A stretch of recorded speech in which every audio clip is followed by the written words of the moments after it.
Government के level से बहरहाल मेरे पास इत्तला थी, वो ये थी कि आपको पता है मोहसिन नकवी साहब के बयान के बाद पीपल्स पार्टी और पीएमएलएन वैसे तो एक दूसरे की आजकल चेहरे भी देखने को तैयार नहीं है, लेकिन दोनों इस वक्त मोहसिन नकवी साहब पर बहुत फुल जो है उनके ऊपर तपे हुए हैं, बहुत उनके ऊपर सीख पाए हैं, गुस्सा है। मुझे ये इत्तला मिली है एक बड़े प्रिवी सोर्स से कि हाँ ऐसा भी मुमकिन है कि मोहसिन नकवी साहब भी जो हैं उनके पास जितने इख्तियारात हैं मुस्लिम लीग नून के लीडरशिप के लेवल पर, मुझे एक बहुत अहम पीएमएलएन के एक शख्स ने बताई है ये वाली बात, जो कि एक सिटिंग पार्लियामेंटेरियन भी है, कि मुस्लिम लीग नून के लीडरशिप के लेवल पर अब ये भी एक सोच पाई जाती है as high as the level of Nawaz Sharif कि मोहसिन नकवी साहब जो हैं वो हमारी पार्टी पर बहुत ज्यादा वो चीजें और फैसले और अपनी सोच वो मुसल्लत करने लगे हैं, तो ही should be cut to size.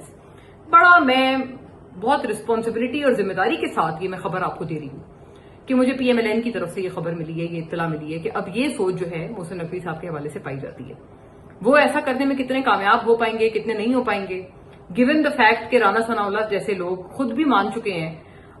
Hanif Abbasi भी मेरे प्रोग्राम में मान चुके हैं कि भाई मोहसिन नकवी साहब तो बहुत पावरफुल हैं, बल्कि राना साहब तो इस हद तक कह चुके हैं अपने एक प्रोग्राम के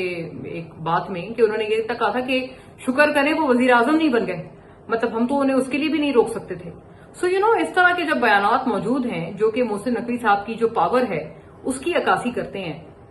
इस पूरी पावर के होते हुए पीएमएलएन की लीडरशिप ने अब जो ये फैसला किया है, जो मुझे उनके एक बड़े अहम शख्स ने बताया है कि मोहसिन नकवी साहब को जो है हम वो कट टू साइज करेंगे, उनके इख्तियारात में कटौती करेंगे, कुछ इस तरह का मामला होगा। ये फैसला लागू करने में पीएमएलएन अब कितनी कामयाब हो पाती है या नहीं हो पाती, ये बहरहाल अब वक्त बताएगा। लेकिन हुकूमती हलकों से ये भी एक बड़ी अहम खबर थी जो कि मुझे एक बड़े बावसूख जरिए ने दी है और मैं बड़ी जिम्मेदारी के साथ आप तक पहुंचा रही हूँ।